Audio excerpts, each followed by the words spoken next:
Hello வணக்கம் viewers, welcome to SP home foods. நாம் இன்னைக்கு கேரமல் கஸ்டர்ட் பார்க்க போகிறோம். அதை எக் புட்டிங்னு சொல்லலாம். வாங்க அதுக்கு தேவையான பொருட்களை பார்த்துக்கலாம். பால் 1/2 லிட்ரு, சர்க்கரை 1/4 கிலோ, 3 முட்டை, வெண்ணிலா எசன்ஸ்,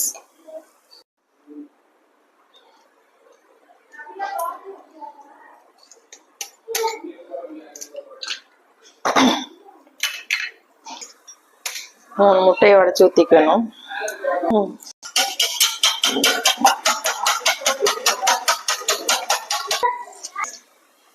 இல்லை சுகர் ஆட் பண்ணிக்கணும்.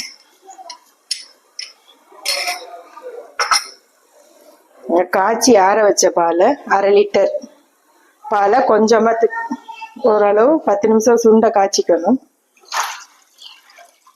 நல்லா திக்கான ஃபுல் க்ரீம் பால் கூட எடுத்துக்கணும்.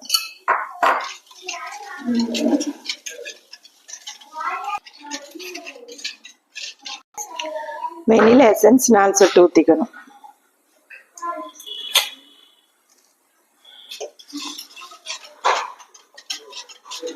கேரமல் செய்கிறதுக்கு 2 ஸ்பூன் சர்க்கரை, நம்ம எந்த பாத்திரத்தில் வைக்க போகிறோமோ அதில் 2 ஸ்பூன் சர்க்கரை எடுத்து அடுப்பில் வச்சுக்கணும்.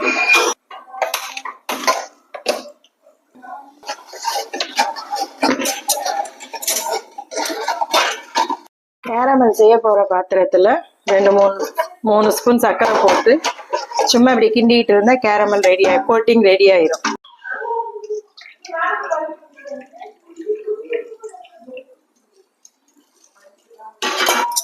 அடுப்பு ஆன் பண்ணிட்டு இந்த மாதிரி ஒரு பாத்திரம், இட்லி செய்கிற பாத்திரத்தை வச்சுக்கலாம். வச்சுட்டு அதில் ஒரு ஸ்டாண்டு மாதிரி வச்சுக்கணும். வச்சுட்டு அந்த கேரமல் ஊற்றி வச்சுருக்கோம்ல அதை அடுப்பில் வச்சிடணும். வச்சுட்டு அதுக்கு ஒரு மூடி போட்டுடணும்.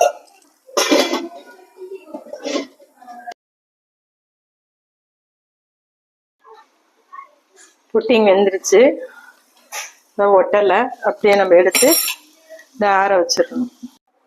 எக் புட்டிங் ரெடி ஆயிடுச்சு. இதை ஃப்ரிட்ஜில் 1 மணி நேரம் வச்சுட்டு அப்புறம் உங்களுக்கு எப்படி இருக்குன்னு காமிக்கிறேன். புட்டிங் ரெடி ஆயிடுச்சு. இதை நம்ம கட் பண்ணணும்.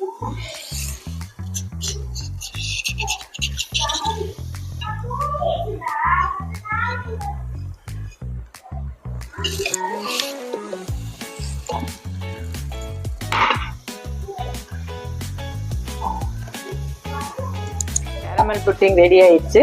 இதை ஃப்ரிட்ஜில் 1 ஹவர் வச்சு சாப்பிட்லாம். எப்படி இருக்குன்னு பார்த்துட்டு சொல்லுங்கள் வீவர்ஸ். மறக்காமல் சப்ஸ்கிரைப் பண்ணிடுங்க.